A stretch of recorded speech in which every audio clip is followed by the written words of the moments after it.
ઝટપટ બનીને તૈયાર થઈ જાય તેવા લીલા નાળિયેરની રક્ષાબંધન સ્પેશિયલ બરફી બનાવીશું. આ બરફી ખૂબ જ ટેસ્ટી એવી બને છે, તો ચાલો બનાવીએ. તો તેના માટે મેં એક લીલું નાળિયેર લીધું છે, તેને આ રીતે નાના નાના ટુકડા કરી ગેસની ફ્લેમ સ્લો રાખી પેનમાં 1 સ્પૂન ઘી એડ કરીશું. સાથે આપણે નાળિયેરના ટુકડા કર્યા છે તે એડ કરી 2 થી 3 મિનિટ જેવું તેને શેકી લઈશું. 2 થી 3 મિનિટ જેવું થાય એટલે તેને પ્લેટમાં એડ કરી નાળિયેરના ટુકડા સાવ ઠંડા થાય એટલે આપણે તેને પલ્સ મોડ ઉપર રાખી તેને બ્લેન્ડ કરી લેવાના. તો હવે તમે જોઈ શકો છો આ રીતે એકદમ સારું એવું બ્લેન્ડ થઈ ગયું છે. તો હવે પેનમાં અડધો લીટર જેટલું દૂધ એડ કરીશું અને ગેસની ફ્લેમ મીડિયમ રાખી 8 થી 10 મિનિટ જેવું થવા દઈશું એટલે દૂધ એકદમ સરસ મલાઈદાર અને રબડી જેવું થઈ જશે. તો હવે ગેસની ફ્લેમ બંધ કરીશું.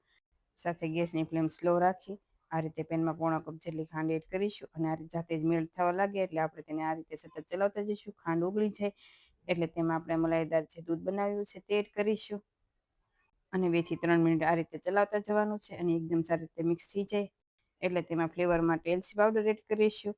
સાથે આપણે જે નાળિયેર બ્લેન્ડ કરીને રાખ્યું છે તે એડ કરીશું. આમાં મેં 2 કપ નાળિયેરનું છીણ એમ માપ લઈને એડ કર્યું છે. તો આ જો 2 કપ નાળિયેરનું છીણ તો પોણો કપ ખાંડ એમ એડ કરવાની છે એટલે બરફી છે એ પરફેક્ટ બનશે.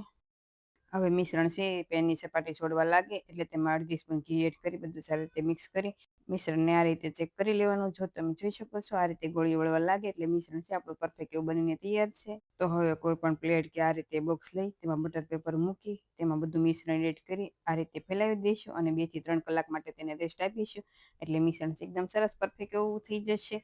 તો હવે 2 થી 3 કલાક જેવું થઈ ગયું છે. તો આપણે ડીમોલ્ડ કરી આ રીતે તમારા નાના મોટા જેવા ટુકડા કરવા હોય એ રીતે ટુકડા કરી લેવાના.